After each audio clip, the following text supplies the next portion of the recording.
Bonsoir, c'est M. Diallo, professeur de sciences physiques. Aujourd'hui, on va voir ce qu'on appelle la nomenclature des alcools. Donc, avant tout, rappel de sa formule générale. Donc, d'abord, c'est quoi les alcools? Les alcools sont des composés organiques oxygénés qui obéissent à la formule générale CnH2n plus 2O ou CnH2n plus 1OH. Donc, on va prendre le cas où n égale à 4. Donc, la formule brute correspondante, ça donne C4H10O. Et les différentes formules semi-développées qu'on peut avoir dans ce cas de figure.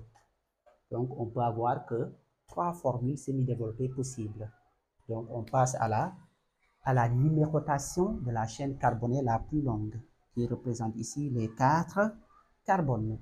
Donc, voici 1, 2, 3, 4. Mais on doit numéroter dans les deux sens pour retrouver l'indice le plus bas possible. Pour le groupement hydroxyle qui est lié au carbone, ce carbone-là qui est lié au groupement hydroxyle doit occuper l'indice le plus bas possible. En regardant cette numérotation, on voit que dans ce sens, on retrouve la position 1 et dans l'autre sens, on va retrouver la position 4. Donc, 1 étant plus faible que 4, donc on choisit la numérotation d'en bas. Donc, la chaîne la plus longue, c'est 4, donc c'est le butane. Mais on met butane, on enlève le E, on met la position du groupement hydroxyle, c'est 1, et on ajoute ol. Donc, c'est le butane 1, ol. Et on peut vous demander de trouver sa classe correspondante et sa classe ici. Regardant le groupement hydroxyle, le carbone qui est lié au groupement hydroxyle, aux alentours de ce carbone, on voit qu'il est seulement lié à un seul atome de carbone. Donc, il est primaire, il est de classe primaire. On a un autre isomère, issu toujours de la formule brute. Donc, on numérote toujours 1, 2, 3, 4. Donc, la chaîne la plus longue, c'est toujours avec les 4. Et quand on numérote dans l'autre sens, 1, 2, 3, 4. Donc, quand on regarde ici, on a dans ce sens-là la numérotation. Donc, l'indice le plus bas, c'est 2. Et dans l'autre sens, on trouve 3. Donc, 2 étant plus petit que 3, donc on choisit la numérotation qui donne l'indice le plus bas. Et cette numérotation correspondante, c'est la numérotation d'en bas.